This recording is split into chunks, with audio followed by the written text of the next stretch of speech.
नमस्कार दोस्तों, मैं हूं राहुल जैफ लीगल चैनल में आपका स्वागत करता हूं। दोस्तों,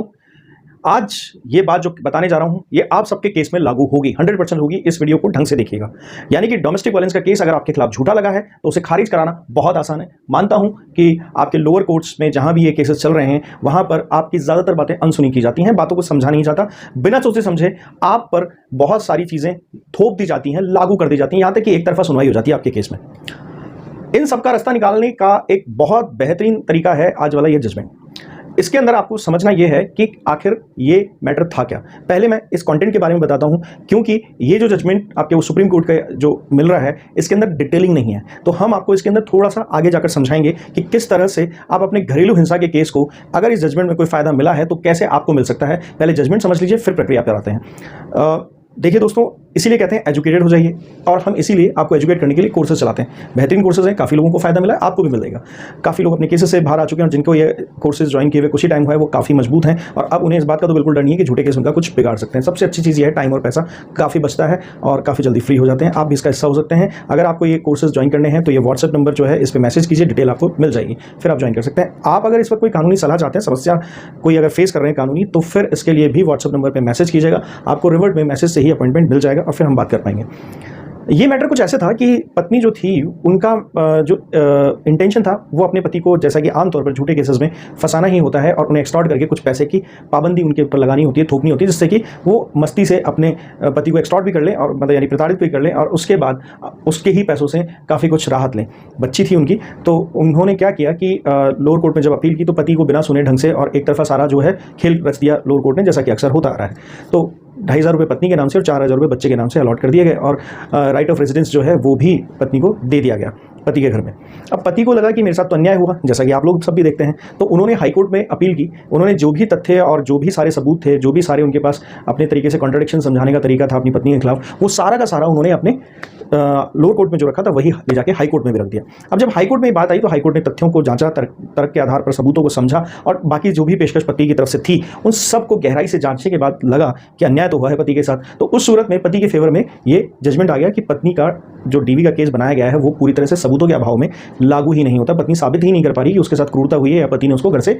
धक्के देके बाहर निकाला है, और भी जो कुछ वो कह रही हैं। तो इस चीज़ को बाकायदा इस तरह से हाईकोर्ट ने डिसाइड किया कि बच्चे का जो मेंटेनेंस है वो 4,000 ऐसे कैसे रहेगा, पर पत्नी को 2,500 रुपये नहीं मिलेंगे। और राइट ऑफ रेजिडेंस का मैटर इसलिए नहीं बनता क्योंकि डोमेस्टिक वायलेंस का केस नहीं बन पा रहा है, क्योंकि पत्नी कोई सबूत पेश नहीं कर पाई, तो ये खारिज माना जाए। अब जब इस बात को जब पत्नी ने फेस किया तो उन्होंने एक रिवीजन पिटीशन जो है वो सुप्रीम कोर्ट में डाल दी। सुप्रीम कोर्ट ने भी इस चीज़ को पूरी गहराई से समझा, मगर उन्हें यही संतुष्टि प्राप्त हुई कि हाई कोर्ट ने सही डिसीजन दिया है, तर्कों के आधार पर दिया है और बहुत अच्छी तरीके से कानून की परख और नज़र के हिसाब से इस पूरे मामले को समझा है और फिर ये बात कही है। अब यहां पर ये क्या रहा होगा, क्या सिस्टम रहा होगा जिसकी वजह से पति को ये फायदा मिला। देखिए, हम हमेशा से ही एक चीज़ अपने कई बार वीडियोस में भी बताते आए हैं, मैं काउंसलिंग में भी कई लोगों को समझाता हूं, मैं यहां इस बात को दोहरा देता हूं एक साथ मिलाकर। देखिए, सबसे ज़रूरी चीज़ ये होती है कॉन्ट्राडिक्शंस पकड़िए। जो पत्नी है वो 490 में कहीं कुछ और बयान कर रही है, FIR भी में भी कहीं ना कहीं एक दोगलापन जैसा व्यवहार हो रहा है, और फिर DVA तक आते आते कहानी कुछ और। देखिए क्या होता है, मैं इसको थोड़ा प्रैक्टिकल तरीके से समझाता हूँ।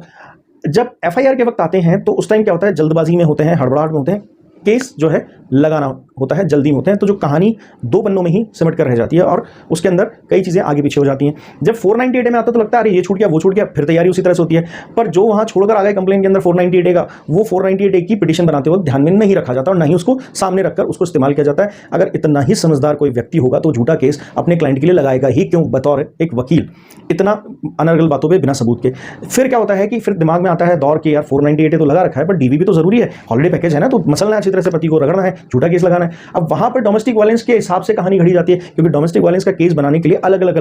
कई अलग अलग सब सेक्शंस हैं जिनको यूज करना होता है, तो वहां पर थोड़ी खिचड़ी होती है। उस जगह पर उनको अरेंज करते वक्त बड़ा जल्दी टाइप किया जाता है, बड़ी लापरवाही से उस केस में जाना है, इस केस को छोड़ना है, वो करना है, तो ड्राफ्टिंग बड़ी कमजोर सी और नाजुक सी होती है। अब अगर इन तीनों चीजों को कंपेयर करते हैं और कहीं 125 CRPC या किसी और तरीके से भी मेंटेनेंस मांगा गया तो वो चीज कॉन्ट्राडिक्ट कर जाती है, या फिर कोई और मुकदमा लगा दिया गया तो उसके अंदर कहानी अलग हो जाती है। तो ये चीज तो हुई कॉन्ट्राडिक्शन की। तो यहां पर अगर इन तथ्यों को देखते हैं तो पता लगा कि शादी के 4 दिन बाद हनीमून बता रही है पत्नी, तो कई बार इधर जो आके बता रही है कि 25 तारीख को शादी हुई और हम लोग यानी 25 जनवरी को शादी हुई और हम 5 फरवरी को हनीमून पे चले गए, या 4 दिन हो रहा है और यहाँ कुछ करीब 10-11 दिन के आसपास का टाइम बताया जा रहा है, कोड किया जा रहा है, तो कहीं फर्क आने लगता है। कभी कहा जाता है कि साहब पति ने मुझे जो है घर से निकाल दिया, एक तरफ कहते हैं कि मेरे पिताजी मुझे लेने आए,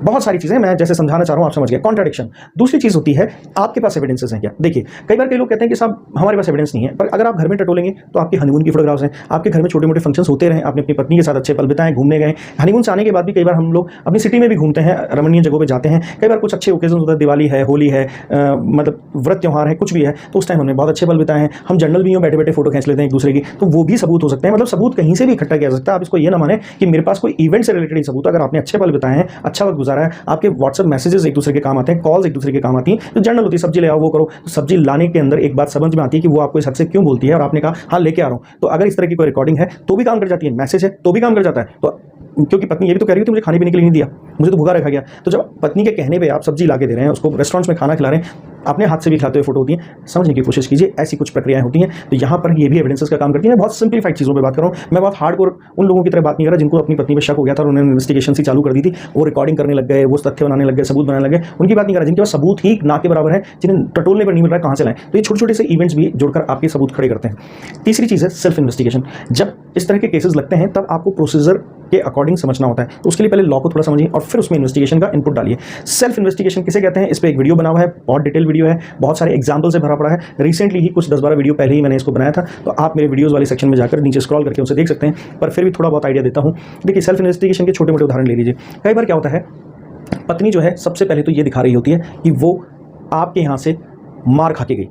ठीक है। अब कभी आपने मान लीजिए जाने से पहले ससुराल उसको कैब बुक करा के दी थी, तो उस कैब की बुकिंग रिसिप्ट आपके पास होगी? नहीं है, छोड़ दीजिए, ऐसे नहीं गई होगी, कोई और तरीका होगा। आपके यहाँ पर सीसीटीवी लगे हुए हैं घर पे, तो उसकी फुटेज आपको ध्यान में रखनी चाहिए। अगर हाल ही में 2-3 महीने के अंदर की फुटेज तो आप उसे निकाल सकते हैं। कभी कभी होता है हमारे घर पे सीसीटीवी नहीं लगा हो, तो पड़ोस पड़ोस में तो लगा होगा, वहाँ से निकलवा लीजिए। मैं कह रहा हूँ कभी वो आपके मान लीजिए शहर से दूसरे शहर में ट्रेवल किया होगा, तो सरकारी सीसीटीवी फुटेजेस भी होती हैं, जैसे बस स्टैंड पे होती है, रेलवे स्टेशन पे होती है, एयरपोर्ट्स पे होती है, वो निकलवा सकते हैं। वो तो आप बाकायदा कोर्ट से ऑर्डर करके भी निकलवा सकते हैं। वहाँ 3-3, 4-4, 6-6 महीने के रिकॉर्ड्स मिल जाते हैं, क्योंकि वो इसलिए मेंटेन किए जाते हैं कि कई बार इन जगहों पर हादसे हो जाते हैं, अपराधी कई बार हादसे करके निकल जाते हैं, तो बाद में पुराने रिकॉर्ड्स काम आते हैं, तो मिल जाता है, मांगने पे मिल जाता है। तो ऐसा ही एक इन्वेस्टिगेशन अभी हमने गए साल किया था, सरकारी रिकॉर्ड से निकलवाया था बस स्टैंड से, और पत्नी वहाँ सही सलामती अपने फादर के साथ हंस रही थी, बहुत हंसी मजाक में बात हो रही थी।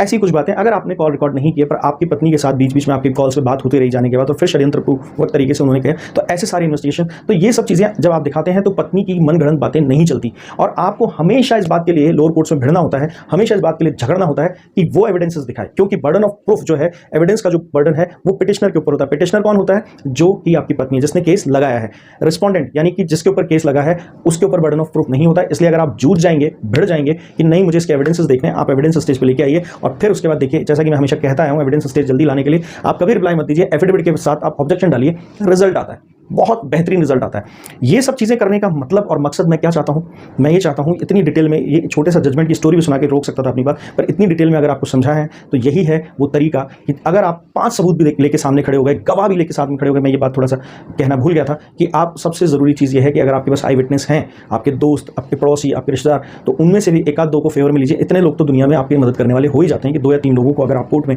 गवाही देने ले जाएं और सिर्फ इतना कहेंगे सब कुछ सुचारू था, कभी झगड़ा हुआ नहीं, हमने झगड़ा होते नहीं देखा, ये बहुत कंफर्टेबल थे, हम्बल थे, जो भी सारी चीज़ें हैं जितना समझा सकते हैं, अगर उनकी आई विटनेस है, और उन दिनों के बीच में अगर आपके पड़ोसी कह सकें कि साहब ये तो बड़ी सलामती से गई थी, हमें भी पता था, हमें भी सूचित किया था, तो ये सब चीज़ें आपके लिए बेहतरीन सॉल्यूशन हो सकते हैं। सबूत, कॉन्ट्राडिक्शन या कोई भी बात आप प्रॉपर्ली समझा पाएं और कन्वे कर पाएं, तो कोर्ट कभी भी आपके अगेंस्ट नहीं है। इस होप से तो रहिए कि जो डेटा है सीआरबी का वो साफ कहता है, वो क्या कहता है कि 99% केसेस में पतियों को ही जीत मिली है, तो फिर कहाँ कह रहे हैं अन्याय होता है। अरे साहब ठीक है, लोअर कोर्ट की प्रैक्टिस मनमानी होती है, पर अगर आप इसको प्रॉपर्ली इंप्लीमेंट करना चाहें, कोशिश करें, तो रिजल्ट तो आता है भाई। इसको इतना ज़्यादा इग्नोर मत कीजिए, क्योंकि इग्नोर करना किसके फेवर में है या नहीं है ये आप डिसाइड करेंगे। अगर आज का वीडियो अच्छा लगा है तो कमेंट सेक्शन में बताइएगा क्या प्लान ऑफ एक्शन रहेगा, क्या करने जा रहे हैं आप इस वीडियो को देखने के बाद अपने केस में, और लाइक कर दीजिएगा, शेयर कर दीजिएगा, और आते रहते हैं ना मेरे वीडियो पे, या फिर पहली बार आए और अच्छा लग रहा है तो सब्सक्राइब कर दीजिए, मेरा कंटेंट सबसे पहले आपको मिलेगा। यूँ बटन दबाइए, बस मोबाइल सामने ही है आपके, मेरा वीडियो देखते देखते भी दबा